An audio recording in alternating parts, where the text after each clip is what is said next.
Welcome to the Dr. OK Show from, well, the SportsZu's sister's bedroom in Arlington, Virginia, because he's dragged me here to babysit her daughter while he gets to go to a football game.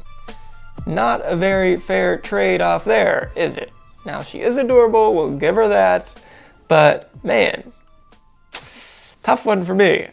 So anyways, tough one for you too here, because this is definitely not the Dr. OK Show studio. Well, anyways, we'll just have to keep trying our best anyways and get through this one before we make it back for the next show. So let's get to the matches with just keep having the student become the master, as Bayley knew all of Candice LeRae's tricks, including when she tried to fake an injury to her knee when she rolled back into the ring from the outside, and it cost her because Bayley was waiting for Candice's roll up from behind and she reversed it into a pin of her own. So Bayley is the ones, and she did more surviving than winning in this one, but she knew exactly what to do at the perfect time. So she goes to 8-3-1 in one-on-one matches, and this was her first match since losing her rematch to Nia. But Candice is the twos. She had a vicious side on display trying to get into Nia's good graces, but it didn't work because she probably should have just tried to win this one straight up, as she was winning most of this match. Nonetheless, the tricks got in the way. She's lost 3 in a row, and she's just 2-3 in one-on-one matches. So Bayley didn't really deserve to win this one other than just by being smarter than Candice. Kind of a strange way for this one to end though, so it's getting a not okay. That takes us to our second match, where we just keep DIYing because Tommaso Ciampa decided to do it himself when he destroyed both Prince and Wilson to easily defeat Pretty Deadly with a fairy tale ending on Elton Prince. And DIY is the ones with Tommaso Ciampa being in a bit of a mood in this one when he saw Gargano speaking to the Motor City Machine Guns before the match. But there's no denying that this worked like a charm, as Ciampa showed an aggression that he hadn't shown for many years at this point. So nonetheless, this roller coaster ride of DIY continues to go up and down, and they are now 7-6 in traditional tags, while for Pretty Deadly, there's just not much to say. This was domination from the opening bell, and they fall to 1-7 in traditional tags after having not a single offensive maneuver land in this one. And with that impressive aggression by Ciampa, we have no choice but to say, yeah, okay. Up third, we just keep failing your queen, because Tiffy's plan to become the tag team champions with Nia Jax failed in spectacular fashion once Candice LeRae and Naomi got involved for Nia to eat a super kick and then Tiffy to get a kiss of death. So Jade and Bianca are the ones, and even though Jade uncharacteristically took a lot of damage in this one early, she took care of it in the end with that super kick to Nia, which led to Bianca getting the job done with that KOD.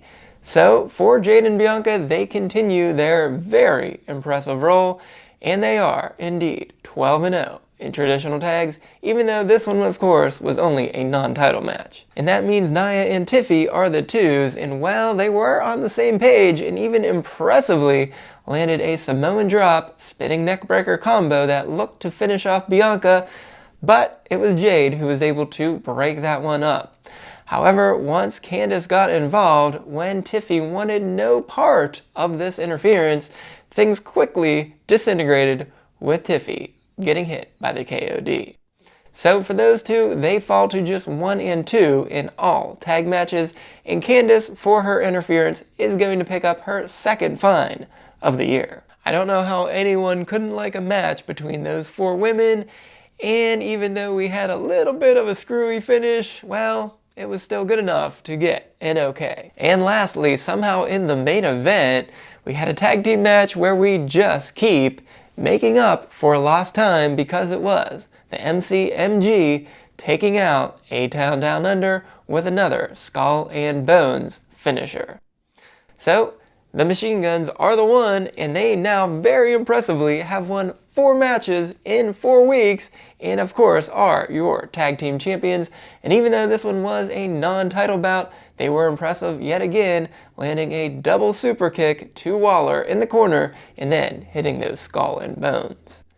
But for A-Town Down Under, they of course, yet again, are the twos. Now admittedly, they seem to be more on the same page than they've been in recent matches, and they even were very close to getting a win after Waller landed his rolling flatliner, but that only went for a near fall, and when he went for a tightrope elbow drop, well, Sabin got out of the way, and that led to that finisher. With this loss, A-Town Down Under has now lost 8 out of their last 9 tag matches, and are just 4-9 in traditional tags. Well, if we keep up at this pace, it looks like the Machine Guns are going to finish off the entire tag team division in about 1 more month, and then that'll be it. So, for this really quick booking of all of these matches, this is getting a not okay. And beyond the mat for Smackdown, just as he promised, Sami Zayn showed up, and so he spoke to Roman Reigns,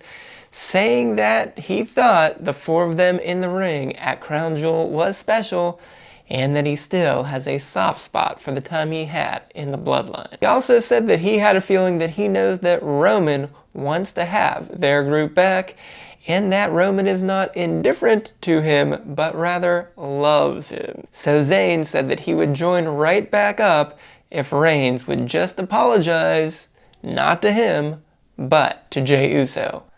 However, of course, because he's Roman Reigns, he refused to do so. So, correctly, Sami Zayn walked out. So at the end of the night, during Solo Sikoa's undisputed acknowledgement ceremony, Roman Reigns came out, and unfortunately, he said that he would never acknowledge Solo as the tribal chief, and instead was challenging him for a match to determine the one and only tribal chief.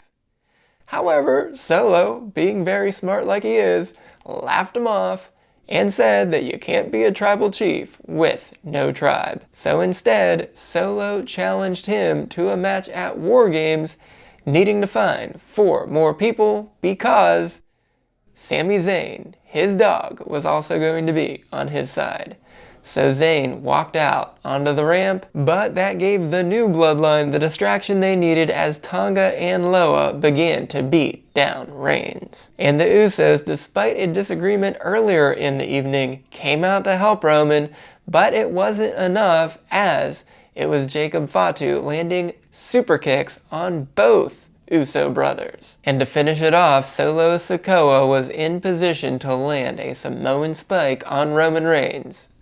However, he looked up that ramp and saw Sami Zayn standing there still, and he told him to come down and kick Reigns in the face. Nonetheless, as you might guess, Sami Zayn, with that soft spot for Roman Reigns for reasons unknown, decided to haluva kick Sikoa instead. Then, those two cleared the ring of Fatu with a Superman punch and haluva kick, and then Reigns landed one more spear on Sikoa. After Jay put up his one and Jimmy put up his one, it was Zayn and Roman who stared at each other. Finally, Zayn turned and put up his one, followed by Roman doing the same. So, unfortunately, it looks like those 4 are back together, and Sami didn't even get that apology that he wanted, and then just caved in, just like Jay did a week ago. And now all 4 of them are just all together. So of course, it was Tonga and Loa who initiated the attack. So the Bloodline, all 4 of them, Sikoa, Fatu, Tonga, and Loa, are each picking up fines, with Sikoa impressively retying himself for the lead for most STFs in 2024. So for that, I admit it was entertaining, but it was really a terrible conclusion, so we'll just give it an okay. Earlier in the night, we had Randy Orton come out to the ring unexpectedly, and of course, he called out Kevin Owens to end things right now, so yeah, Owens came out and those two fought right in the middle of the ring, so there's no STF for that. But Kevin Owens landed a vicious low blow and an even more devastating pile driver. That move really must have injured Orton, as he then had to get stretchered out of the arena and was taken by the ambulance to a hospital. So for Owens, he did shove a few WWE officials, but none of them were really significant. None of them even fell to the ground. But you just can't be touching these WWE officials like that, so he'll get a 1-week suspension for that. But of course, the pile driver is the big one. Since it is a banned move, we have no choice but to give him a 1-month suspension for that. But we really just don't like to see a banned move being used at all, and of course we don't like seeing that type of injury to one of our top superstars. He certainly did not deserve that, so that segment will get a not okay. And lastly, Nick Aldis backstage announced that there would now be a Women's United States Championship coming here in the near future. So theoretically, that is a great thing because we like to have nice things. So of course, we will give that an okay. Well, we had to make do with what we had around here, which is more than what we can say that Roman Reigns deserved. However, apparently he's getting exactly what he wants and having a really good team to go up against the new Bloodline at War Games. And even though the SportsZu dragged me here just to babysit, well, go ahead and check out his video on what he somehow decided were some of his best losses ever. This whole thing has indeed been a catastrophe, so of course it is getting a not okay.